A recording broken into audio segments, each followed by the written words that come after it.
It's about 16 minutes after 6 p.m. Cameroon time, and time, of course, for the news on Canal International, coming to you live and direct from Duala. First, though, the headlines. Here's Kejang Henry Atembe.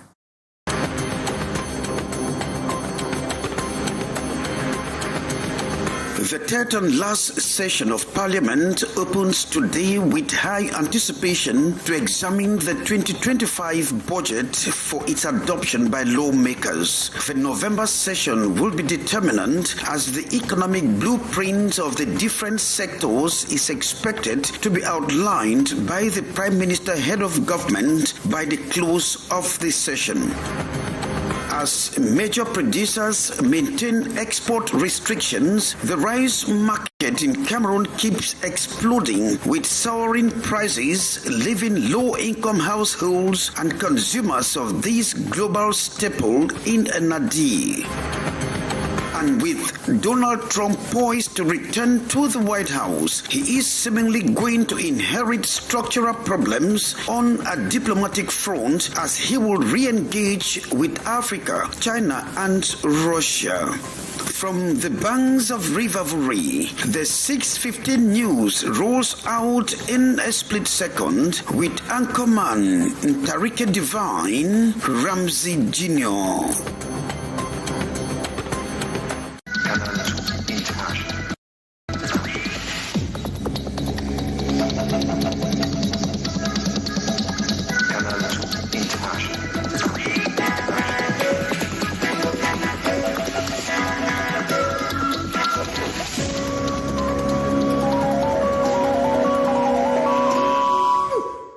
Thanks once again for keeping the date. As you heard there, rice, a key staple for millions across Cameroon, has been witnessing galloping price hikes in recent weeks.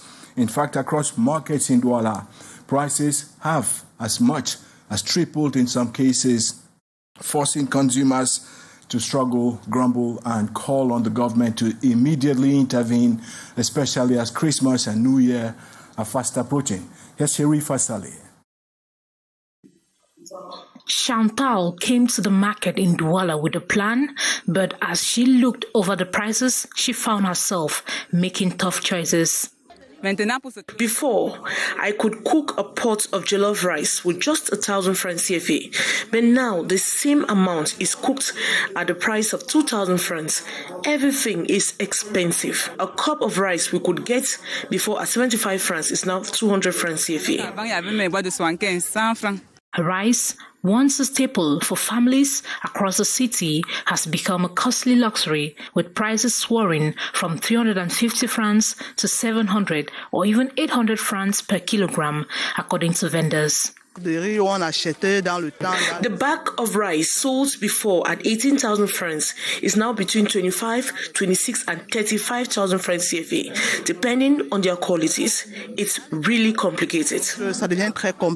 This surge has left consumers reeling not only at the price, but also at the declining quality. The ones available are not even of good quality. Either it's sticky or it's not enough for the household. The government should do something about this situation. For families already feeling the weight of the tough economy, the increase in rice prices has only added to the burden. Many are calling on the government to step in as frustration grows and consumers are left scrambling to adjust to the new reality.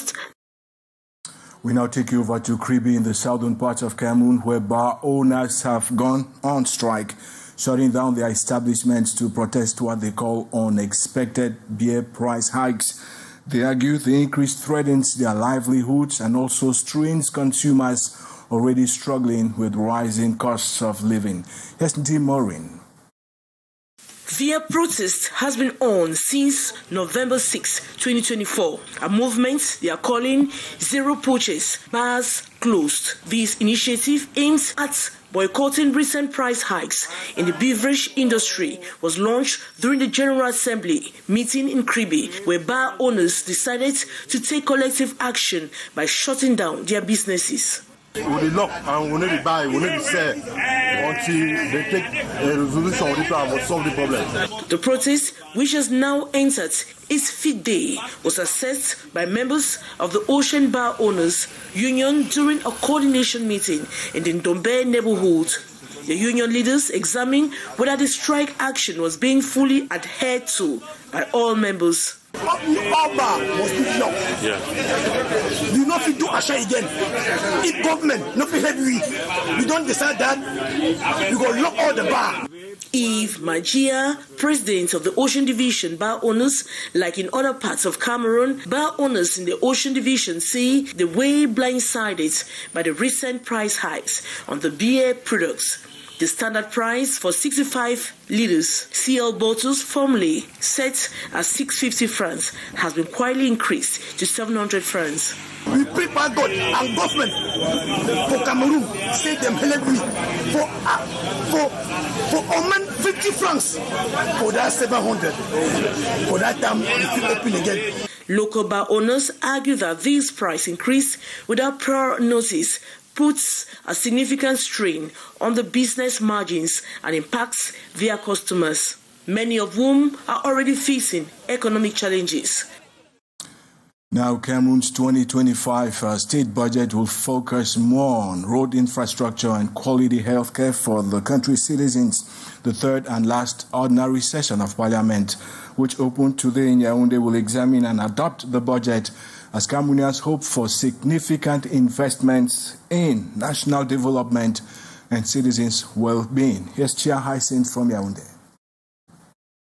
At the opening ceremony of the November session of Parliament, this November 12, the Speaker of the National House of Assembly, Kavaye Yege Jibril, frowns at the rising urban disorder in Cameroon, calling on the authorities to get to work.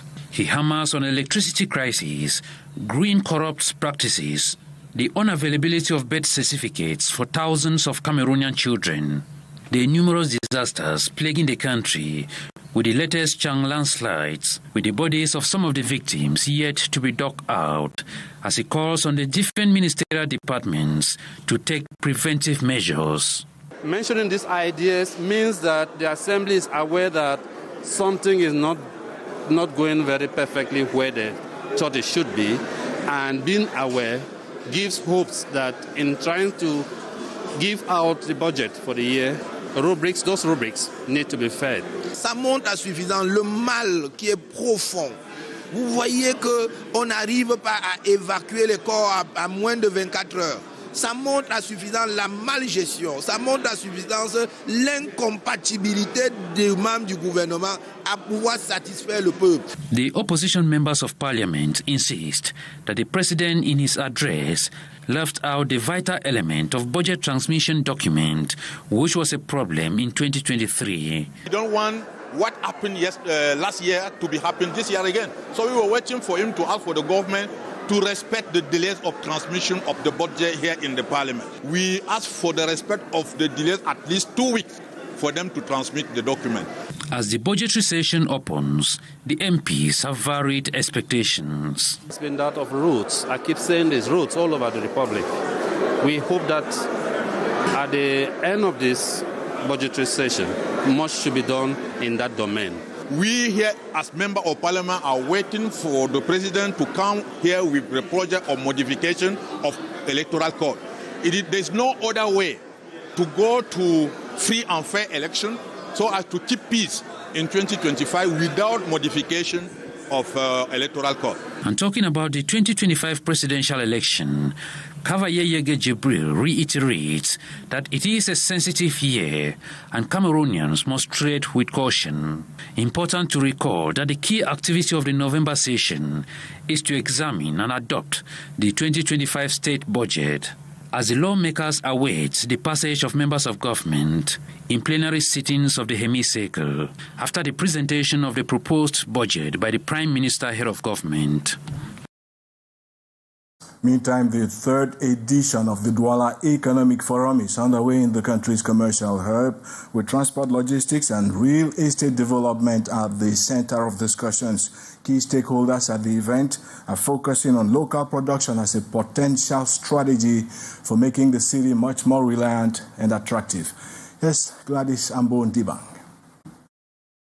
Stimulating local production to drive sustainable economic growth, reduce import dependency, and generate jobs in line with the National Development Strategy 2030 is the focus of the seminar November 11 that kick-started the third edition of the Duala Economic Forum at the Sawa Cultural Palace, Beseke. The impact of decentralization policies were highlighted with emphasis on the 2019 law that empowers local communities to produce, transform, distribute raw material, support the import substitution strategy, and foster self-reliance. Today we recognize that decentralized territorial communities are a key mechanism for the state to effectively implement its import substitution policy. The 2019 law empowers communities to operate businesses, including those involved in raw material production, processing, and distribution. The 4-day event shines a spotlight on transport, logistics, and real estate, fundamental pillars to enhance the city's economic landscape. Transport is the driving force behind economic activity. If business mobility in Duala fails to meet expectations, issues will arise. Producers and business people coming to Duala need reliable transportation and access to adequate housing.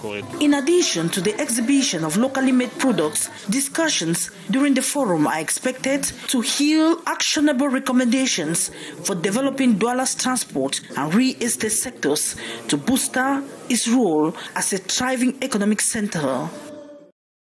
If you're just tuning in, you're watching the 6:15 p.m. news on Canal Day International, broadcasting live from our studios in Duala.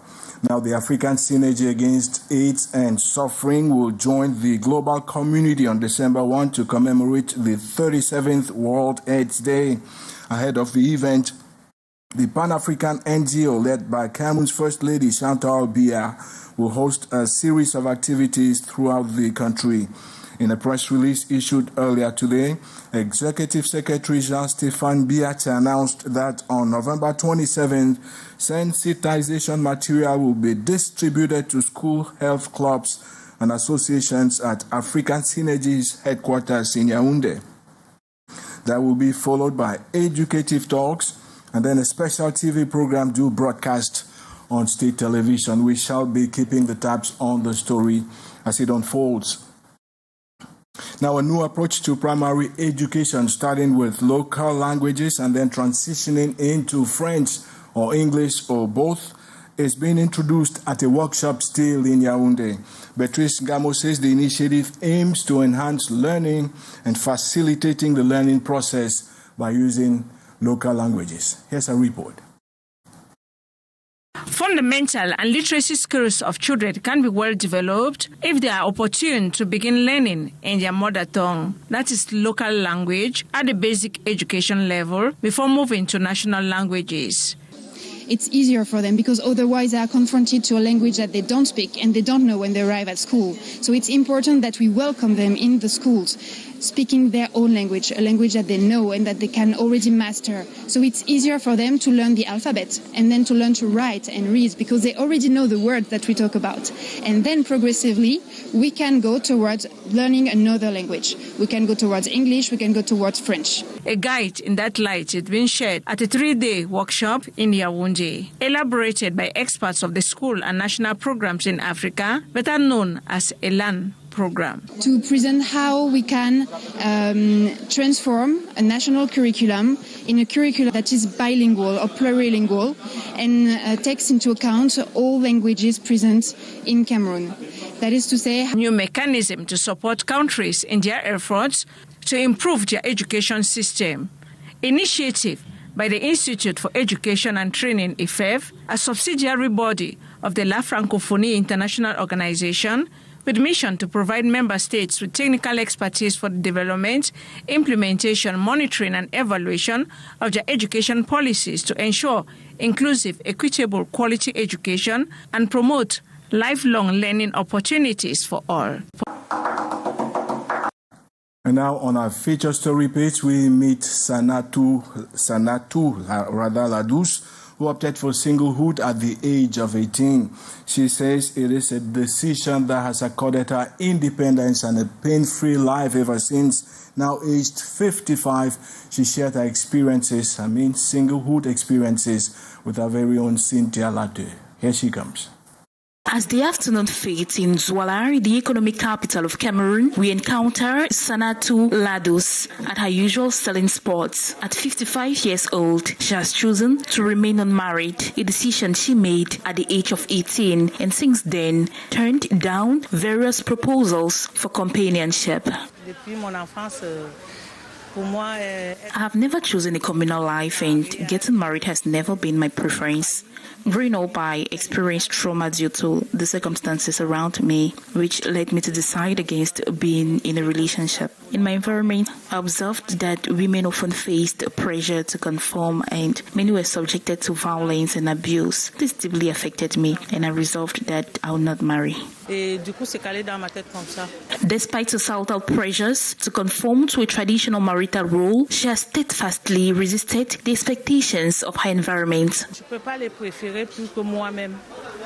At least 70% of my family hopes to see me married, but I cannot fulfill that wish. Their desire does not align with my own, as I fear the emotional toll that could take on me. Even at this stage in my life, I still receive relationship proposals, but I cannot engage in them. Acknowledging that the fear of emotional hurt influences her choice, Sanatu advises young girls to be more patient. While I won't advise my children to remain single, I do encourage them to be patient. I teach them the importance of understanding that building a relationship takes time and effort. Sanatu's lifestyle challenges the stereotype that being single equates to loneliness. Her story is a testament to the fulfillment that can come from independence and the strength found in choosing one's own path. And in culture, we turn the floodlights on Ankara textiles, also known as African wax prints. Sherifa Saleh reports that despite the surging inflation across Cameroon, the fabric remains a symbol of African pride. This is the central market of Duala, Cameroon. Women in bold, beautiful patterns of meetings and family gatherings. The iconic African textile has a firm hold on Duala's markets, offering more than just fashion. It's a statement of heritage. Make it as part of everyday life. As an African, I love putting on the fabric, and I would like to tell other Africans that putting the fabric on makes you decent, beautiful, and African.